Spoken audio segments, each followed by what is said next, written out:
आज हम class 9 chapter 9 force and law of motion के बारे में पढ़ेंगे, जो कि बहुत इंटरेस्टिंग चैप्टर है। इस वीडियो में हम force, balance force, unbalance force, law of motion, momentum, conservation of momentum के बारे में भी पढ़ेंगे, जो कि इस चैप्टर के होल टॉपिक्स हैं। आज का हमारा पहला टॉपिक है फोर्स। फोर्स क्या होता है? पुश करके या पुल करके ऑब्जेक्ट के स्टेट में चेंज लाते हैं या लाने का ट्राई करते हैं, और ऑब्जेक्ट के शेप को भी चेंज करते हैं या करने की कोशिश करते हैं, उसे हम फोर्स करते हैं, फोर्स अप्लाई करके। अगर कोई ऑब्जेक्ट रेस्ट पोजीशन पे है, हम उसे पुल करके या पुश करके हम उसको मोशन में लाते हैं या लाने का ट्राई करते हैं। अगर कोई ऑब्जेक्ट यूनिफॉर्म मोशन में है, हम उस पर फोर्स अप्लाई करके उसे हम रेस्ट स्टेट में या रेस्ट पोजीशन पे लाते हैं या लाने का ट्राई करते हैं। बार बार ये बोल रहा हूँ मैं, ट्राई करते हैं। इसका मतलब जैसे कि हम दीवार को धक्का मारकर हम उसे रेस्ट पोजीशन से मोशन पोजीशन में नहीं ला सकते हैं, या हम ट्रक को, चलती हुई ट्रक को हाथ से रोककर हम उसे मोशन स्टेट से रेस्ट स्टेट में नहीं ला सकते हैं। इसलिए बार बार ट्राई करने की बात कर रहा हूँ मैं यहाँ पे, ठीक है। हर चीज़ हम फोर्स अप्लाई करके नहीं कर सकते हैं, कम से कम फोर्स अप्लाई करके तो नहीं कर सकते हैं। इसलिए ये ट्राई करने की बार बार वर्ड यूज कर रहा हूँ मैं। फोर्स वैसे दो स्टेट में एग्जिस्ट करते हैं, पहला बैलेंस फॉर्म में, दूसरा अनबैलेंस फॉर्म में। बैलेंस फोर्स वो होते हैं अगर किसी ऑब्जेक्ट पे दो फोर्स लग रहे हों और दोनों का मैग्नीट्यूड इक्वल हो लेकिन डायरेक्शन अपोजिट हो, उसे हम बैलेंस फोर्स कहते हैं। जैसे फिगर में दिखाई दे रहा है आपको, एक फोर्स राइट साइड से लग रहा है और एक फोर्स लेफ्ट साइड से लग रहा है। दोनों का डायरेक्शन अपोजिट है, लेकिन मैग्नीट्यूड सेम होने की वजह से ये ऑब्जेक्ट अपने जगह से मूव नहीं करेगा। इसलिए लिखा है यहाँ पे balance force equal to no acceleration, मतलब कोई मोमेंट नहीं हो रहा वहाँ पे, इसीलिए उसे बैलेंस फोर्स कहते हैं। अनबैलेंस फोर्स क्या होता है? अनबैलेंस फोर्स उसे कहते हैं अगर किसी ऑब्जेक्ट पे दो फोर्स अप्लाई हों और दोनों का मैग्नीट्यूड इक्वल हो या अनइक्वल हो, लेकिन उनका डायरेक्शन सेम हो, उसे हम अनबैलेंस फोर्स कहते हैं। अनबैलेंस फोर्स में चेंज होते हैं, अनबैलेंस फोर्स में चेंज होते हैं। कोई भी शेप में चेंज या लाने का ट्राई जो होता है वो अनबैलेंस फोर्स में ही होता है। उसी की बात हो रही थी पहले कि हम लाने का ट्राई करते हैं, वो सब अनबैलेंस फोर्स में होता है। जैसे फिगर में ही दिख रहा है, दो लड़कियां एक लड़के को खींच रही हैं और लड़का बेचारा खींचते चला जा रहा है उनकी ओर। अगर मान लेते हैं इस लड़के का जो फोर्स अप्लाई कर रहा है रस्सी पे वो 30 न्यूटन है, और लड़कियों का मान लेते हैं एक लड़की का 20 न्यूटन है और दूसरी लड़की का भी 20 न्यूटन है, तो दोनों का कंबाइंड फोर्स 40 न्यूटन का हो गया, और जो कि लड़के के फोर्स से ज़्यादा है, इसलिए लड़का वो पुल हो रहा है उन लड़कियों द्वारा। इस फिगर में दिखाई दे रहा है हमें। अब हम आ जाते हैं नेक्स्ट टॉपिक पे, लॉज ऑफ मोशन के बारे में। लॉज ऑफ मोशन 3 टाइप के होते हैं। पहला first law of motion. First law of motion हमें गैलीलियो ने इंट्रोड्यूस कराया था, लेकिन न्यूटन ने उस पर फर्दर काम किया और उस पर 2 लॉज ऑफ मोशन और इंट्रोड्यूस किए, इसलिए इसे न्यूटन्स लॉ ऑफ मोशन भी कहा जाता है। ये लॉ ऑफ मोशन क्या है? फर्स्ट लॉ ऑफ मोशन है, सेकेंड लॉ ऑफ मोशन है और थर्ड लॉ ऑफ मोशन है। फर्स्ट लॉ ऑफ मोशन ये बताता है कि अगर किसी ऑब्जेक्ट के स्टेट में चेंज करने की कोशिश करते हैं तो वो अपने में होने वाले चेंज को वो अपोज करता है। यानी अगर कोई ऑब्जेक्ट रेस्ट में है तो वो रेस्ट में बना रहना चाहता है, अगर कोई ऑब्जेक्ट यूनिफॉर्म मोशन में है या मोशन में है, वो मोशन में बने रहना चाहता है। अगर आप उस पर फोर्स अप्लाई करके उस स्टेट को चेंज करने की कोशिश करते हैं, यानी मोशन वाले चीज़ को हम रेस्ट में करने की कोशिश करते हैं या रेस्ट में रखी हुई ऑब्जेक्ट को मोशन में लाने की कोशिश करते हैं, वो उसका अपोज करता है। यानी मोशन में रहने वाली चीज़ रुकना नहीं चाहती है, अगर उस पर कोई फोर्स अप्लाई नहीं करें तो रुकेगी नहीं।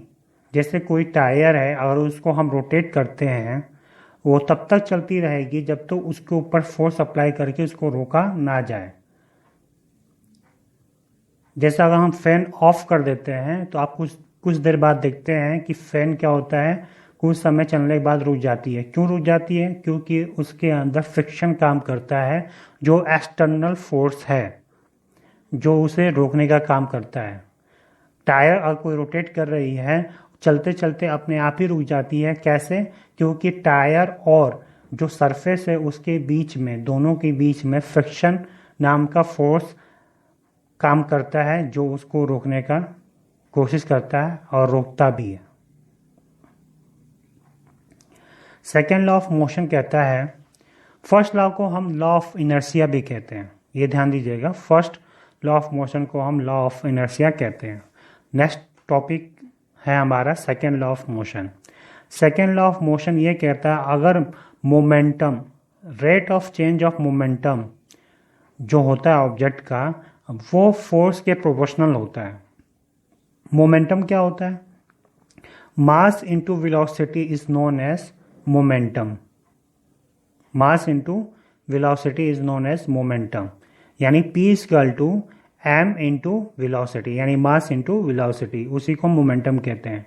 यानी फर्स्ट मोमेंटम, यानी इनिशियल मोमेंटम और फाइनल मोमेंटम में जो रेट ऑफ चेंज होता है वो हमेशा फोर्स के बराबर होता है, जो अप्लाइड फोर्स होता है उसके बराबर होता है। जैसे हम सपोज कर लेते हैं कोई m मास का हमारे पास ऑब्जेक्ट है जिसकी इनिशियल वेलोसिटी u है और फाइनल वेलोसिटी v है, और ये किस टाइम में हो रहे हैं? t टाइम में हो रहे हैं। तो मोमेंटम हो जाएगा हमारा मास इंटू वेलोसिटी, तो इनिशियल मोमेंटम हो जाएगा मास इंटू इनिशियल वेलोसिटी यानी u, और फाइनल मोमेंटम हो जाएगा मास इंटू फाइनल वेलोसिटी यानी v।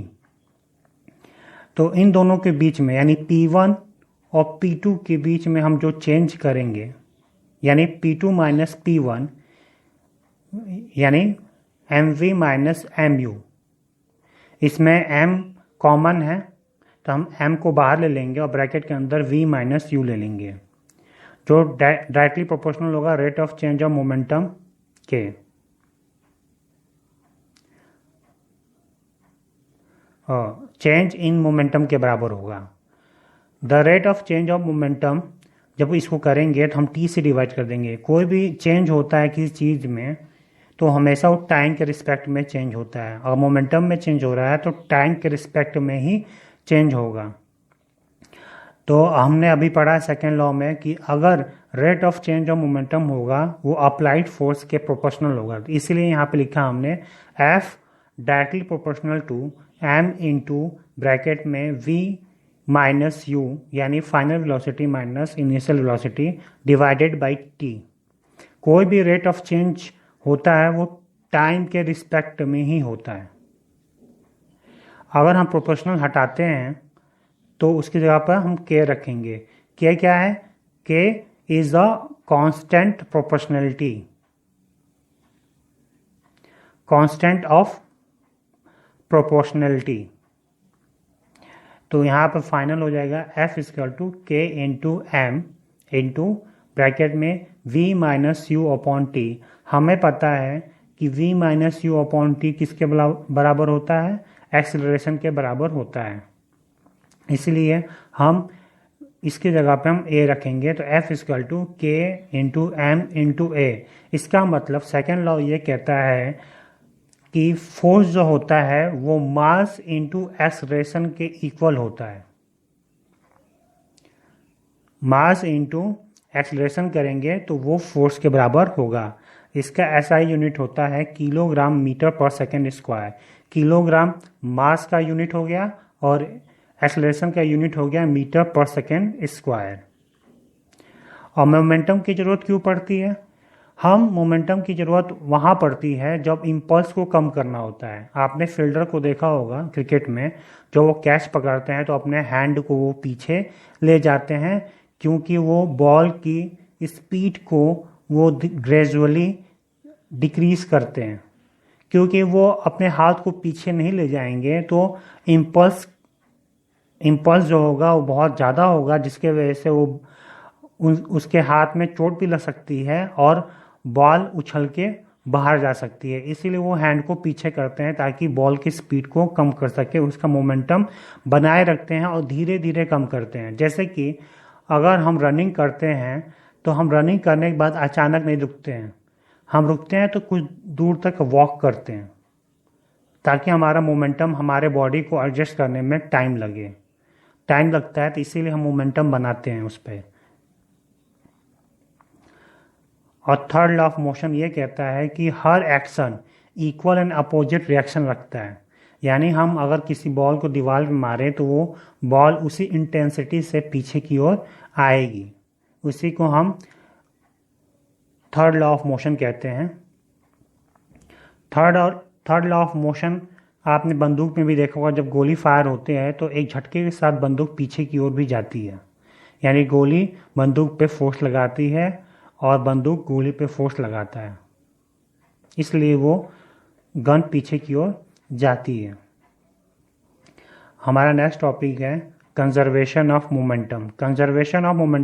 कंजर्वेशन मतलब ये होता है कांस्टेंट, यानी नो चेंज, यानी मोमेंटम में कोई चेंज नहीं। अब ये बात क्यों आई यहाँ पे? क्योंकि अगर हम दो बॉल लेते हैं, यहाँ पे जैसे फिगर में दिख रहा है हमें, यहाँ पे ए बॉल है और बी बॉल है जिसका मास इक्वल मान लेते हैं। दोनों बॉल का जो मास है इक्वल है, यानी M A equal to M B, mass equal मान लेते हैं। और एम ए का जो इनिशियल वेलोसिटी है उसको यू ए ले लेते हैं और बॉल बी का जो इनिशियल वेलोसिटी उसको यू बी ले लेते हैं। दोनों सेम डायरेक्शन में मूव कर रहे हैं, लेकिन यहाँ पे जो बॉल ए की स्पीड है वो बॉल बी की इनिशियल वेलोसिटी जो है बॉल ए की, वो इनिशियल वेलोसिटी बॉल बी से ज़्यादा है, यानी U A is greater than U B. Speed ज़्यादा है, दोनों सेम डायरेक्शन जा रहे हैं तो कहीं ना कहीं कोलिजन तो होगा ही।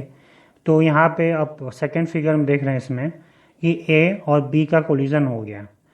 तो जब कोलिजन होगा तो ए कुछ फोर्स बी पे लगाएगा जिसे हम एफ ए बी बोल देंगे, और बी भी कुछ फोर्स ए पे अप्लाई करेगा तो उसे एफ बी ए कहेंगे। आफ्टर कोलिजन के बाद हम देखते हैं कि जो फाइनल वेलोसिटी है दोनों बॉल की, यानी ए बॉल की और बी बॉल की, ए बॉल की है वी ए और बॉल बी की है वी बी।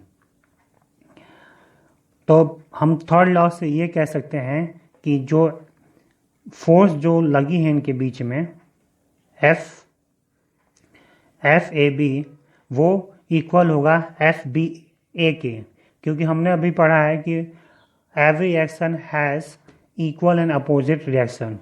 ये इक्वल होंगे लेकिन अपोजिट भी होंगे, यानी F A B equal to minus, यहाँ से देख लीजिए, F A B equal to minus F B A. यहाँ पे माइनस क्यों आया?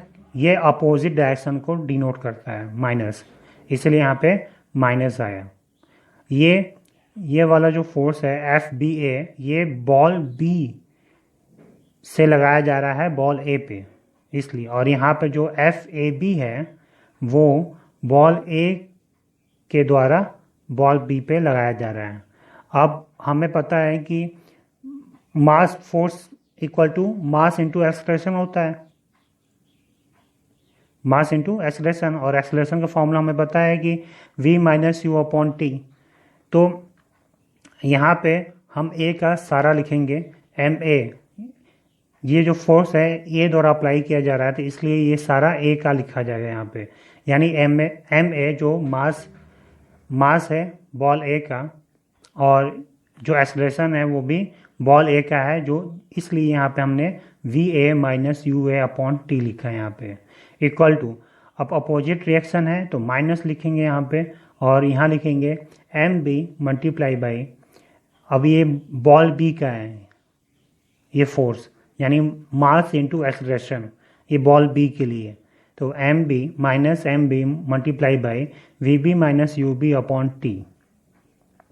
अब यहाँ से हम टी को कैंसिल कर देंगे क्योंकि डिवाइड में है, ये भी डिवाइड में है और इक्वल के हैं, तो इस टी से यानी जो ए वाले पोर्शन में जो टी है और बी वाले पोर्शन में जो टी है दोनों कैंसिल आउट हो जाएंगे क्योंकि इक्वल के दोनों डिनोमिनेटर में है, इसीलिए वो यहाँ से एलिमिनेट हो जाएंगे। सिर्फ हमारे पास बचेगा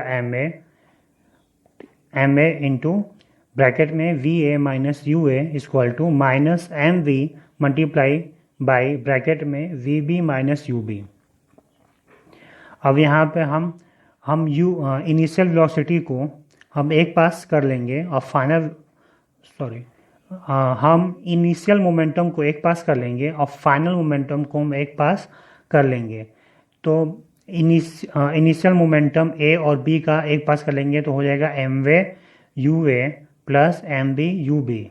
ये इनिशियल मोमेंटम है टोटल दोनों बॉल का, और ये फाइनल मोमेंटम है दोनों बॉल का।